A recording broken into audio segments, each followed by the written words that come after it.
What's up, YouTube? Back at you again with some more content. So today we are going to be talking about the get home bag. You know, a lot of people, they pack their get home bags and they're awfully large, they're bulky, they have a lot of stuff in them. If you've seen in the previous video just now, I have a very small system that I carry with me. Some of the reasons why I carry that system is because it's lightweight. There's a lot of things inside of that bag that I do not carry that most people are going to wonder, well, why don't you carry any of those things inside of your bag? So what I wanted to do is I wanted to talk to you, present you with a little bit more content, and I realized that I didn't have anything about a get home bag or my get home bag. So I just want to explain to you, some of the things, why I don't carry some of the things that I don't carry and why I carry the things that I do. A lot of this stuff is self-explanatory, like most things in my video. So yeah, let's get right into it. First of all, I took a little break from YouTube about a month and a half ago. Our dog Brandy, one of the two dogs that we had, she passed away due to a battle with cancer and extreme anemia. And so this here is the new pup in the family. This is Bernie, and Bernie is a Labrador Newfoundland, and he's a new addition to the family. And Bernie's about 9 weeks old, and as you can see, this guy's growing already, and he's a lazy one, but a good dog nonetheless. So that's old Bern. So let's get into to this bag. So this is the system that I put together. Very small bag there. This along with my chest rig that I carry with me as a EDC. As you can see, that's it. Nice little compressed little bag there. And this little system here is about a 4.5 pound system with this bag and this bag. I had a coat. Of course, stuff like that is not going to be packed inside your bag, right? Because you're going to dress for the weather conditions. That day was really sunny, but it had a high wind chill. So carrying a jacket or carrying the appropriate clothing for the weather conditions shouldn't necessarily be something that's part of your get home bag or like an EDC. It's just you doing what you should do in order to protect yourself from the elements. And so we wouldn't include anything like that. Your get home bag is supposed to ideally be set for a maximum of 24 hours with your abilities and capabilities of getting home in an appropriate amount of time, so you guys can either hunker down or bug out. So yeah, let's get into what's inside of this here get home bag. So I keep an extra belt inside of the Molly loops on the back of it, and that is that CRQ brand. I've actually been purchasing a lot of stuff from the CRQ brand. They have some very, very good options. They actually have some insulated cargo pants that I've been wearing. Keep you very warm in the winter time. Their belts are excellent. Just very simple cinch type belts. And yeah, I rock with that. Of course, you can use your belt as a tourniquet too. But I keep an extra belt on there just in case something happens to the one that I have on. We have this little carabiner right here on the side there. I keep that on there. I can clip that on a belt loop. and carry extra supplies should I need them. On the strap here, I got just your basic ferro rod and striker, some B fire starting sticks,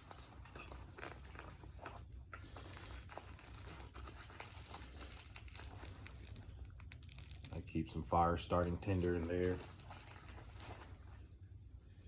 and I have a little knife that's equipped in there. And that's that Calamus brand. It's not the thickest knife in the world, but just kind of like a little something to have on you for cutting things. Nothing really heavy. Something that you can take and you can put inside your pocket, put in your back pocket. If you got cargo pants, you can put it in that side pocket there. On the inside of this bag, I have some snacks. Nature Valley bars. We're equipped with Frontier filter straws in here as well. We have some hydration tablets inside of that pocket.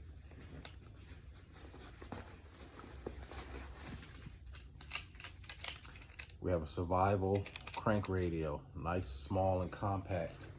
We turn this on. It's equipped with a siren, AM, FM radio. See if I can get this light to turn on. Light. And it also has a USB charging port for your cellular phone or any other device. Then an on and off switch to preserve any power that might be residual inside of that. Moving on. Oh, and I got a couple small little zip ties in there for tying things down. And this little small zipper here in the front. Got eating utensils. This little 3 or 4-in-1. It's the whistle, the compass, the thermometer, and then a little magnifying glass right there. KN95 mask equipped in there.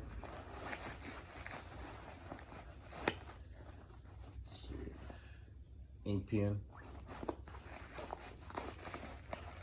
And of course, we're still technically right at the end of February, so I keep a couple hot hands in there, which I might switch those out because we know that, you know, our bags, our EDCs and our emergency get home bags and everything, those things should be progressive items, right? So they should be constantly being looked at to make modifications, changes based off of the circumstances, the weather conditions, things like that. So nothing should stay the same for a long period of time because circumstances change often and frequently.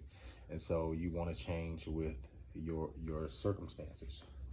So the hot hands could possibly come out when spring gets here or summer gets here, you know, because they're just utilizing space where I can swap those out with something else. I have this I kind of put together. It's a Paracord holder, but I've put a pair of socks in there in the middle. So I have my paracord and I have my socks. Obviously, if I got socks, if my feet got wet by stepping in a puddle, or my feet just got wet because of me sweating and perspiration and everything, you want to take care of your feet. Always take care of your feet.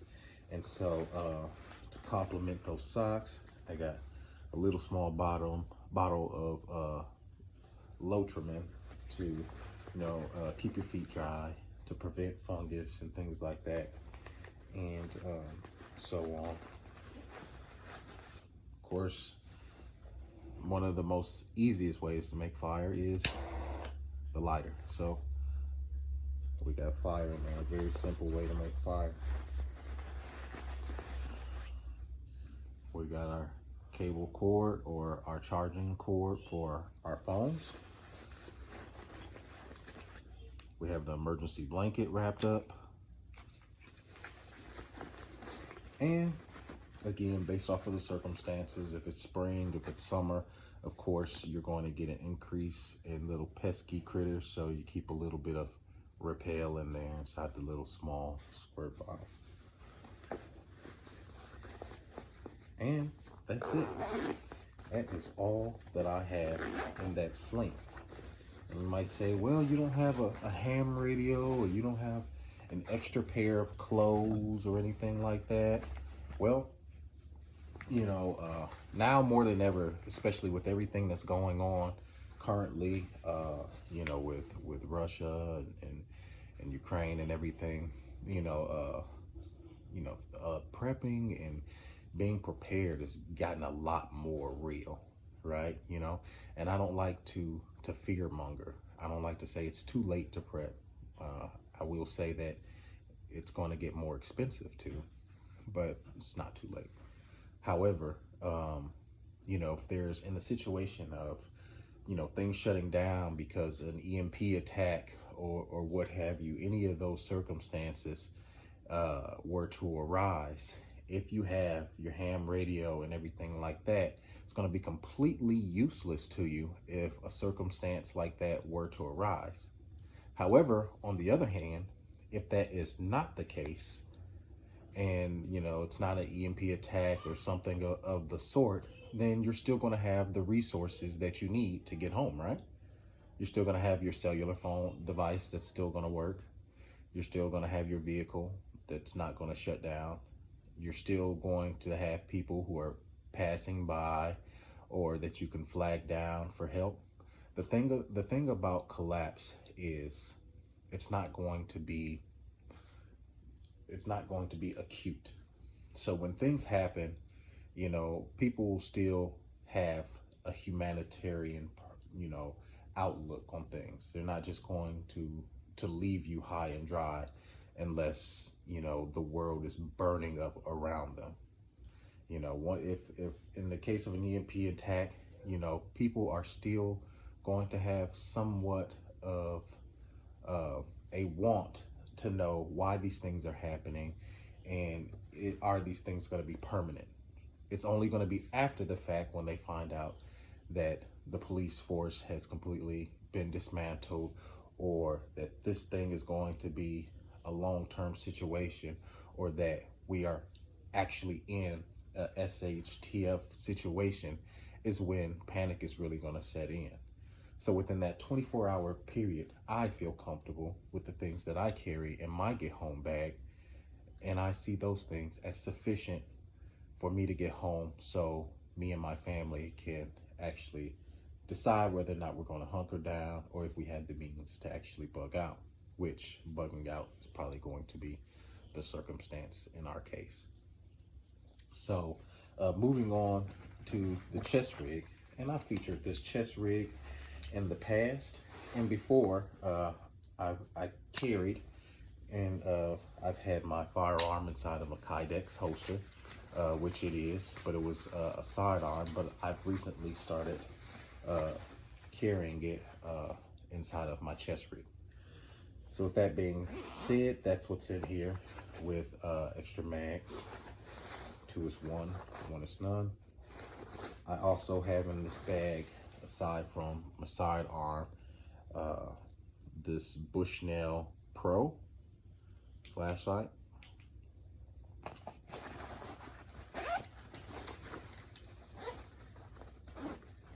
As well as this Schrade F57 knife. And I like this little thing. It's nice and thick, has some girth on it. And that's pretty much all I keep inside of that chest rig. There was one more, you know, as I speak, there was one more compartment that I had inside that other bag. It's a little side compartment there. Inside the side compartment, we keep the little P38 can opener. And this little thing, I actually just started carrying this inside of my sling. This is a Nikron N7 flashlight, and it has a little clip on it. It has a magnet on the back, and look how neat this is. You just spin this thing down like that. And how cool is that?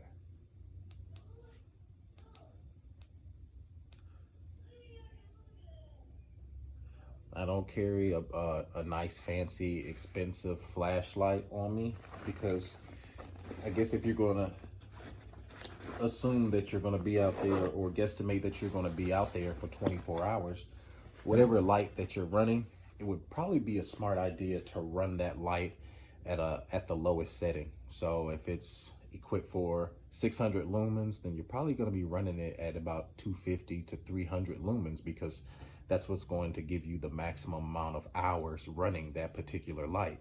And you don't want to be running at 1,600 lumens. And what are you going to get? 4 or 5 hours worth of extreme lighting before that light or those batteries fail or deplete. So you're going to be running it at a low light setting. So I don't worry about going out and getting a $200, $300 flashlight. Something that I can run at a low light setting for 12 plus hours will do just fine for me. Of course, I'm an avid gym goer, so my big duffel bag is what I carry with me all the time. I did an EDC video some time ago. A lot of my EDC is the same. I have the Murden wallet that has the theft blocker or card reading blocker on it that I still carry. My key ring is still a cluster of bullcrap with about 3 different car keys on it for our vehicles, and then this neat little old school lighter slash carabiner that's on there. And we got this little Kershaw mini multi-tool that's on there as well that could be useful for, like I said, that carabiner that can go on your belt loop. If you wanted to carry any of those things on you, that would be just fine. Also inside of that bag, that duffel bag that I carry that takes up the majority of the space, that I also featured in one of the videos, is my new upgraded medical bag.